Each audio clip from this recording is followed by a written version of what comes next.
Assalamualaikum warahmatullahi wabarakatuh. Saya Agung Pamungkas, mahasiswa S2 Universitas Pancasila, Fakultas Ekonomi Bisnis. Saya membuat video ini dalam rangka tugas untuk mata kuliah Sumber Daya Manusia Berkarakter Pancasila dari Universitas Pancasila.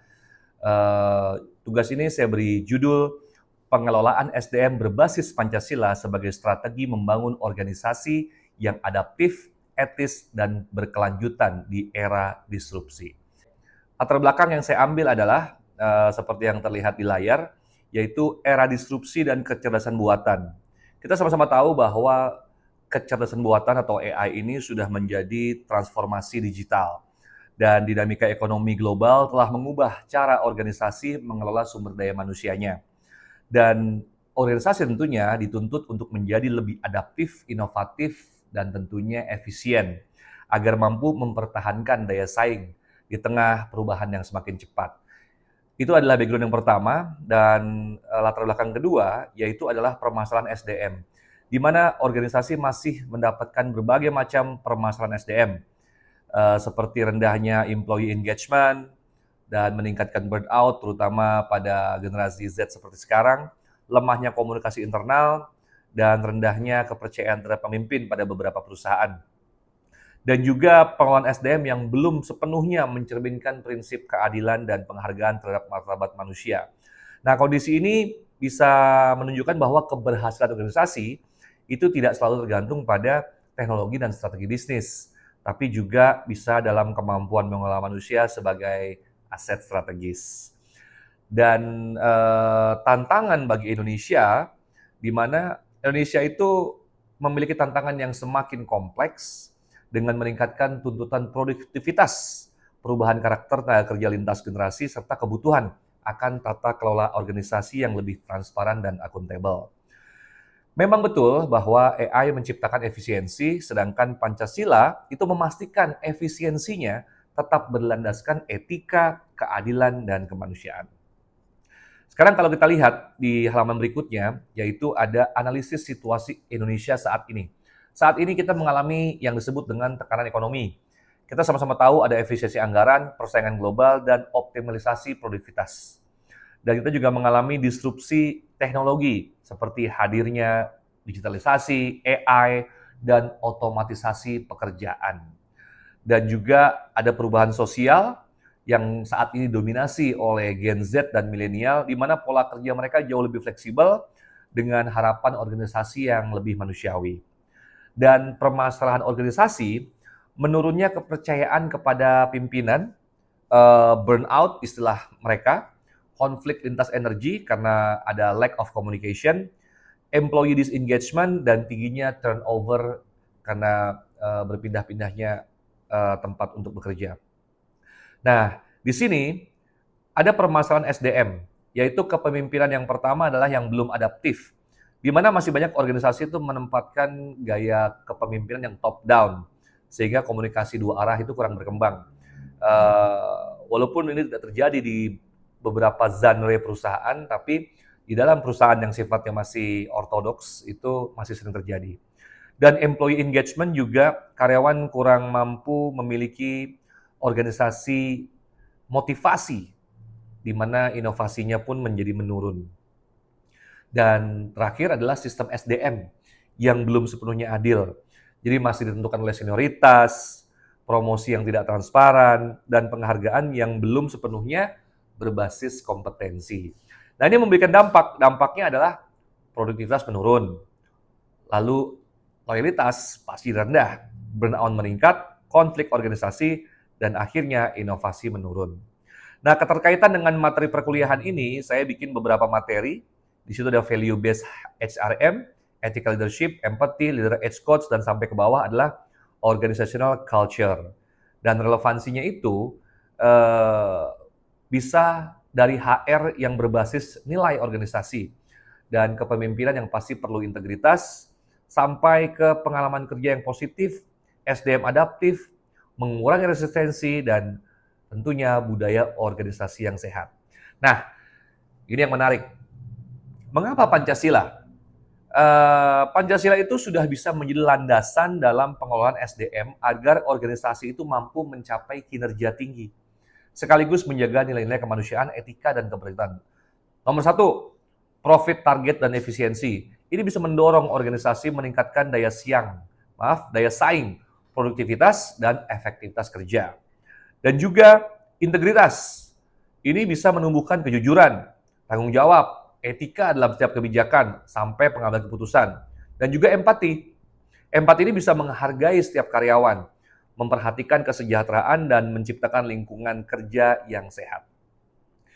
Nah, kemudian juga ada gotong royong, ini memperkuat kolaborasi, kerjasama lintas tim, dan budaya saling mendukung. Musyawarah yang sering kita adakan dalam setiap meeting juga harus dengan mendorong komunikasi dua arah, dan melibatkan partisipasi karyawan dan penyelesaian masalah secara bersama. Dan terakhir, keadilan, di mana sistem rekrutmen, promosi, penilaian kinerja, dan kompensasi yang objektif serta setara. Nah, integritas nilai Pancasila dalam pengelolaan SDM ini, itu contoh misalnya kita ambil dari sila yang pertama, yaitu ketuhanan yang Maha Esa. Ini dalam implementasi HR bisa berarti integritas, etika, dan tanggung jawab. Sedangkan dari sisi sila kedua, kemanusiaan itu bisa dibilang sebagai employee well-being psychological safety. Jadi ada rasa kemanusiaan dalam setiap rekrutmen dan semua yang menjadi pattern untuk sebuah HR. Dan juga Persatuan Indonesia ini juga bisa dikolaborasikan dalam arti teamwork dan inklusi. Dan kerakyatan ini juga bisa employee voice atau voting mungkin, coaching, dan bahkan dialog. Dan keadilan sosial ini merit system, kompensasi adil, dan kesempatan yang setara, tidak memandang suku, agama, dan lain-lain. Jadi tidak ada primordialisme. Nah, kalau kita lihat di halaman berikutnya, ini adalah model pengelolaan SDM berbasis Pancasila yang HRM-nya Pancasilais. Ini bisa dilihat bahwa akan membentuk sebuah lingkaran antara integritas, kemanusiaan, kolaborasi, musyawarah, keadilan, dan akhirnya SDM adaptif dan produktif yang ujungnya akan kembali kepada integritas. Ini bisa menjadi model untuk nilai praktek dari human resources dan manajemen modern yang bisa menciptakan organisasi unggul sekaligus berorientasi pada nilai-nilai kemanusiaan. Nah, programnya seperti apa? Programnya itu bisa membuat Pancasila-based leadership development yang tujuannya bisa membangun pemimpin yang tentunya berintegritas dan beretika, dan juga mengembangkan kepemimpinan yang empatik dan partisipatif, dan juga pemimpin bisa menjadi coach dan role model. Kegiatannya bisa seperti leadership coaching, ethical decision making training, leadership camp, dan bahkan coaching atau mentoring.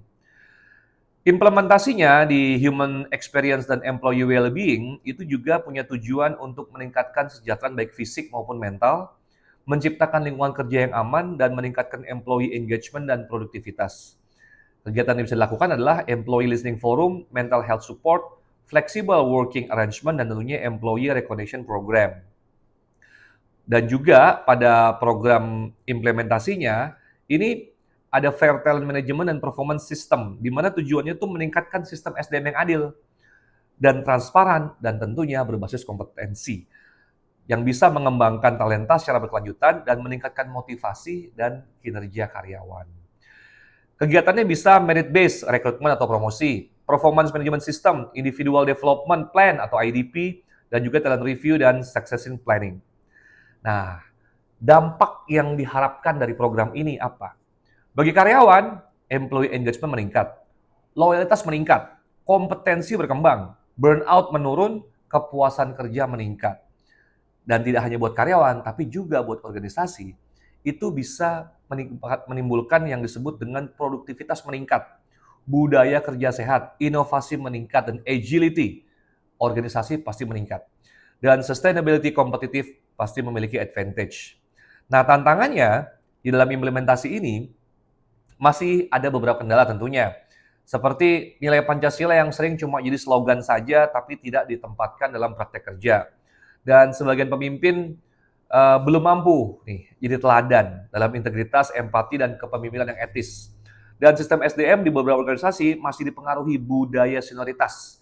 Ini sering terjadi, sehingga meritokrasinya belum bekerja secara optimal. Nah, Proses bermusyawarah ini berpotensi memperlambat pengambilan keputusan karena menjadi banyak meeting dan tidak didukung oleh data yang akurat. Pendekatan yang terlalu berorientasi pada empati kadang-kadang tuh malah tidak disertai dengan akuntabilitas, dapat menurunkan disiplin dan pastinya kinerja. Kesimpulannya adalah era disrupsi menuntut organisasi untuk daya adaptif teknologi yang maju. Tetapi juga sistem pengelolaan SDM yang berorientasi pada nilai, pengelolaan SDM berbasis Pancasila, menawarkan pendekatan yang berintegrasi integritas, kemanusiaan, persatuan, musyawarah, dan keadilan di dalam praktek manajemen sumber daya manusia yang modern. Melalui penerapan kepemimpinan yang etis, budaya kerja yang kolaboratif, sistem SDM yang adil, serta pengembangan talenta yang berkelanjutan, organisasi dapat meningkatkan produktivitas sekaligus membangun kepercayaan, kesejahteraan karyawan, dan daya saing jangka panjang. Itu saja dari saya. Terima kasih. Saya Agung Pamungkas, mahasiswa S2 Fakultas Ekonomi dan Bisnis Universitas Pancasila dengan nomor mahasiswa 512-422-1009. Assalamualaikum warahmatullahi wabarakatuh.